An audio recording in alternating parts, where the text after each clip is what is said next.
Good afternoon, everyone, and thanks for joining us today. In the Legislative Building in Regina, we have Deputy Premier and Minister of Education, Gord Wyant. Joining us over the phone line is Dr. Shahab. I'd also like to take the opportunity to welcome Sue Schmid here as our ASL interpreter. Karen Nurkowski is taking a well-deserved week off. Deputy Premier Wyant will have an opening statement, followed by time for questions. Great. Thank you very much, and good afternoon, everyone. For almost 3 months now, our schools and classrooms have been closed in order to prevent the spread of COVID-19. Just as Saskatchewan people have done a tremendous job in fighting the virus, Saskatchewan students, parents, and teachers have shown tremendous resolve in persevering through this unprecedented situation. As we approach what would be the summer break in our regular school calendar, I know that students, parents, and teachers are now wondering, what comes next? So today I'm here to say that students and staff will be returning to school this fall. As early as September 1st, our classrooms will again be a place of teaching, learning, and community for students across Saskatchewan. As we prepare our plan for instruction to take place within our schools, our priority continues to be the health and safety of our students, our staff, and caregivers. We'll continue to take the advice and recommendations of our Chief Medical Health Officer. As Dr. Shahab has previously stated, maintaining physical distancing is less practical with young children. Our focus is on reducing risk through minimizing physical contact and putting in place protections not only for students, but caregivers and staff. To provide provincial level direction on these operational matters, the Education Response Planning Team, which includes representation from the Saskatchewan Teachers Federation, the Saskatchewan School Boards Association, and the Ministry of Education, will work with school divisions to navigate through those logistics. And I want to thank them for their very hard work. We've been closely observing as other jurisdictions have cautiously started to resume in-class learning, and we'll continue to closely monitor to understand the experiences that they have had with school reopening. For the past several weeks, the Ministry of Education, with the input of the Response Planning Team, has been developing public health guidelines with the Ministry of Health.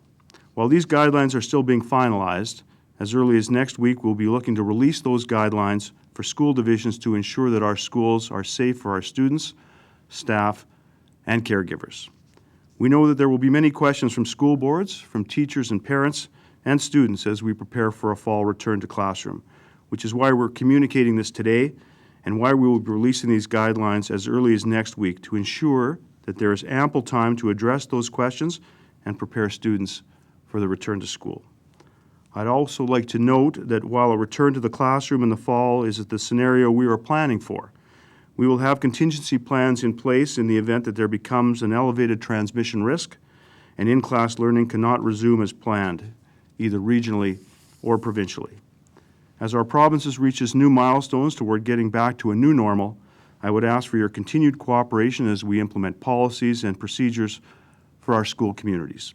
And lastly, I'd like to take this opportunity to again thank the teachers and staff for the tremendous job they have done connecting with their students while in-class learning has been suspended. Thank you, Minister. We now have time for questions. We'll take our first question on the phone line.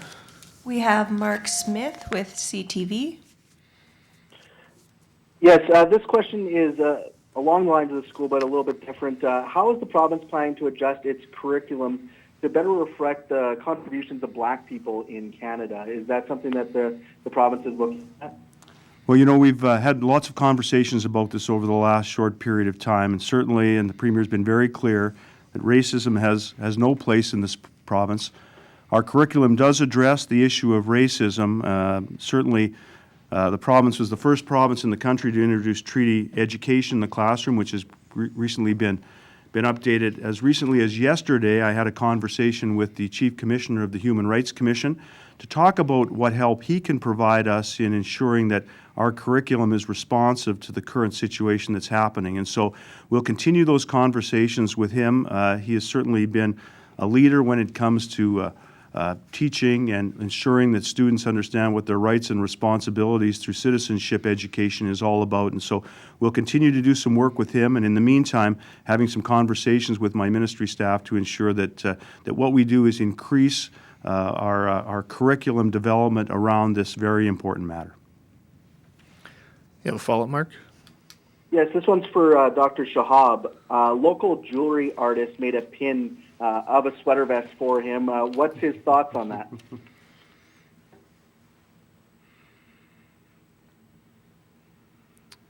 Do we have Dr. Shahab on the phone line? Yes, hi.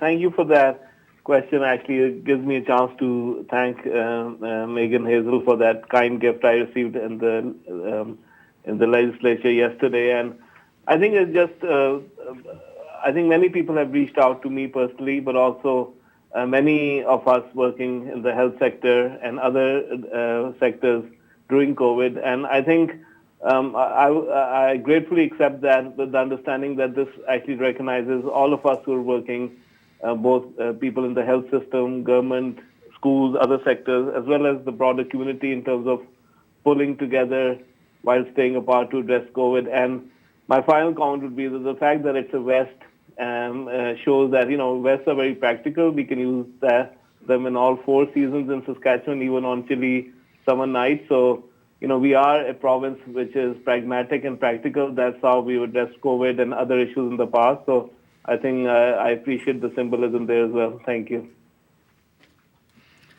Thank you, Doctor. We'll take our next question from the phone line. We have Ashley Martin with the Leader Post. Hi.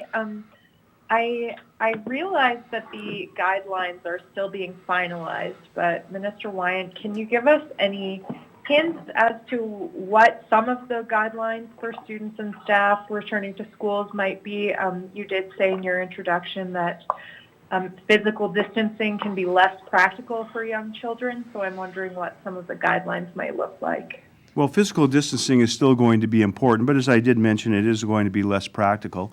As the Chief Medical Health Officer kind of reviews what the guidelines are, and we can talk about things like separate entrances to the school, for instance, whether there's going to be staggered classrooms, whether there's going to be some rescheduling. And so these are all things that we'll give due consideration to, and this really all depends on what the state of affairs is when school returns in September. If the ongoing risk is significantly minimized, then things will be a little bit different than if the risk factors are higher. And so some of the considerations that are going to have to go into this is really going to be quite flexible in terms of ensuring that what we provide is a safe learning environment for our children and a safe working environment for teachers and staff. And so there will be a lot of things to give some consideration to as the school divisions start to plan. But as I say, the key element is ensuring that we provide a safe learning environment for our children and a working environment for our staff. And so we'll be very careful to make sure that that's the guiding principle as those rules are developed and implemented. Do you have a follow-up, Ashley? Yeah, I guess just in terms of the contingency plans that you mentioned, what might those look like? Is that more online learning, or like what is the contingency plan? Well, again, the contingency really depend on what the state of affairs are in September. But I've mentioned alternative entrances, staggered class times, flexible schedules. Online learning can continue to be a part of that, I think. And we've had some great experience over the last number of months with online learning. We've learned a lot about alternate delivery of educational opportunities to kids. And so that can all form part of what those alternative protocols might be. The key here is to ensure, as I say, the safety of kids in the classroom, but to make sure that we provide an equitable learning opportunity for all the kids across the entire province. We'll take our next question on the phone line. We have Adam Hunter with CBC. Hi, I'm wondering if the government is considering having fewer children in the classroom, let's say splitting one grade one class in half, or having kids come in the morning or the afternoon. Are these some of the things that are being weighed right now? Is that an option? Those are all matters that will be taken into consideration as the guidelines are developed. Again, Adam, this is really dependent on what the state of affairs are in September. We want to make sure we provide equitable learning opportunities, and so making sure that we provide safe environments is the key. And so we'll be very much relying on the advice of the Chief Medical Health Officer as we move forward to September.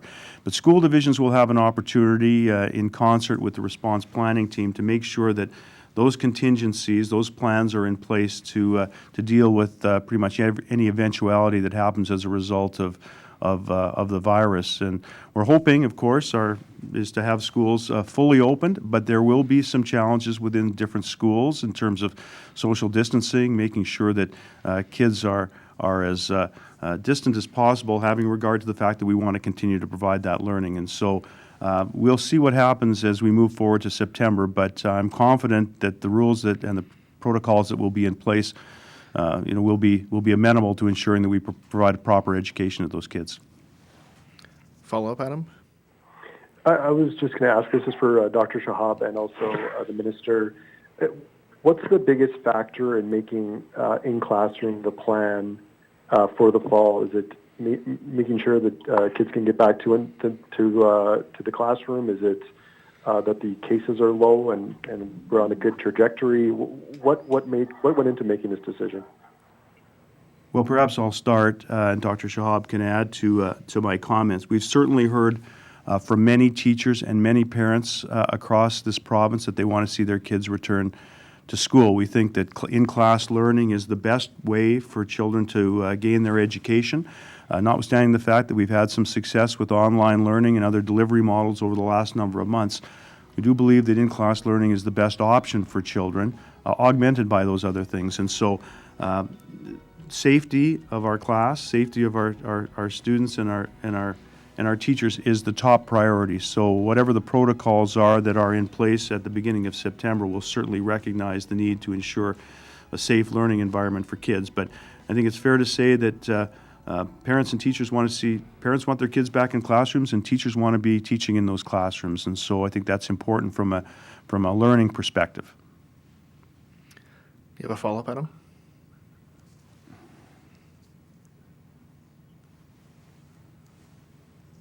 Or is Dr. Shahab on the line to speak to that question as well? Yeah, so I can, Saqib Shahab, I can make a few comments as well. So we have been following very closely school reopening in Australia and the Southern Hemisphere. So obviously Australia has a low COVID transmission rate similar to Saskatchewan. They have their school year, in what's our summer, which is their, spring and winter months. And we have been reassured by the fact that they have not seen large-scale transmission in the school setting, and so Australia and Southeast Asia, they have been able to open more in the presence of low transmission, more or less in a regular fashion with usual classes, sizes, but some attention to physical distancing and those kind of measures. We've also watched closely school reopening in Europe and in 2 provinces in Canada recently. Europe a bit earlier than 2 provinces in Canada, and we've seen that they have opened in a slightly different way with slightly lower class sizes where it's voluntary for children to come. And they have seen some limited transmission, but no further transmission from schools to households. So that just supports the observation that children don't really get that sick with COVID for the most part and don't transmit that well either. So COVID-19 behaves very differently in children than coughs and colds or influenza. So based on that, as Mr. Wyant said, we would really hope to go back to school as much as possible as normal, with some additional precautions around, hand washing and staying home if you're sick and other measures. But if local epidemiology is not as low as it is now, there may be some additional considerations that may apply at a local or regional level. And we will obviously continue to see how the school year continues in the Southern Hemisphere and Europe and other places to learn from that as well. Thank you. We'll take our next question on the phone line. We have Lisa Schick with CJME. Hi. So Dr. Shahab says kids don't get sick as much or transmit COVID as well as adults. So what would have to happen for you to cancel this plan and go to the contingency? Well, we'd have to see a significant increase, I think, with respect to the spread of COVID within the community. And as Dr. Shahab has said, we will be looking at that from a regional perspective, a community perspective, and a provincial perspective. So depending on what the infection rates are, we will have to readjust, and we'll have to reconsider some of the contingency plans that we have in place. And so I think that that's going to be the critical factor in determining whether we go to a contingency plan, whether or not we advance somewhat different protocols as a result of that. We're certainly hoping that that's not the case. Our plan is to ensure that schools are fully open and that children are fully attending. But again, it will really depend, I think, on what the infection rate is and whether or not there's some significant community transmission as a result of going back to school. You have a follow-up, Lisa? Maybe. Go ahead, Doctor. Yeah, so I think this is something that we all need to think about in the fall, that we've learned a lot about COVID in the last 2 months. We know that physical distancing at home, at work, at play keeps us all safe. We also know that there's codependencies between daycare, schools, and parents going to work. So if we see a second wave in the fall, we really don't want to necessarily go into full lockdown as we did in March, April. We need to look at transmission trends and which is the sector causing transmission. And we also need to think about maybe in the fall, once we see an increase in transmission, making more use of personal protection like masks in the home setting. For example, if you have a child going to school and a person who's vulnerable, older, or with underlying risk factors, individuals who are at higher risk can use a mask at home or observe physical distancing from a child who's going to school if there's increase in local transmission, not so much when there's no increase in local transmission. So again, these are some of the kind of recommendations that we will look at where you try to reduce disruption in terms of school attendance and other things as much as possible while keeping household and community transmission low. But of course, in the rare instance where we see a significant increase in transmission, that may impact schools, but also other sectors. But we really don't think we would go there unless there was a significant increase in transmission, which we hope we can control by other public health measures like physical distancing, increased use of masks and other measures where required in the home setting, but not in the school setting. And primarily by people who are more vulnerable. Thank you. Do you have a follow-up, Lisa? Yes, kind of in that answer, I believe there was mention of a second wave. Dr. Shahab, you talked about a significant increase in transmission. What does that look like kind of numbers-wise? Are we talking about 10 cases? Are we talking about 1,000 cases to qualify as a second wave? Yeah, thank you. So what the scenarios in the future suggest is there can be ongoing small clusters and outbreaks like we have seen in Saskatchewan. We can have waves that would be even what's classified as a small wave would be much larger than we saw. I think we were so successful in our public health measures and everything we did individually that we never really saw a significant wave in Saskatchewan except in the northwest and the Laurentian area. But that's a good example of what a significant small wave can look like. And even that was managed by specific public health measures and interventions. But, at a local level, if we are seeing dozens of cases a day within a town or a community, or at a provincial level, if we're seeing maybe more than 100 cases a day, that's the kind of numbers which we never saw in the spring. But if we started seeing either locally or provincially many more cases than we saw actually in the spring, then we would have to think either locally or provincially specific measures to further reduce transmission, and that may include specific measures regarding where the transmission is happening or specific measures around what are the settings where transmission is happening. But we would still try to minimize any disruption to schools or learning opportunities. But at that point, that may require some changes in class size or other things. But it would have to be a significantly more transmission than what we saw anywhere in Saskatchewan, except maybe the northwest, the Laurentian area. Thank you. We'll take our next question on the phone line. We have Dan Jones with MBC. Yeah, Minister, when I think about your plan to go back to school in the fall. I'm thinking about Northern First Nations, particularly the Peter Ballantyne Cree Nation, who have some level of control over their schools, and their concerns about the possible reopening and a second wave in the fall. What discussions have you had with leadership there about easing those concerns and opening up schools there? Well, part of the work that we're doing with the response planning team is engaging with all the school divisions around the province. So there have been some conversations. We know that there are some unique challenges with that particular school division. We're concerned about a number of things, but I know that the work that's been being done by the response planning team in conjunction with the Ministry of Education, I think, is working to address a number of those concerns. And so we'll continue to have those conversations with the school division.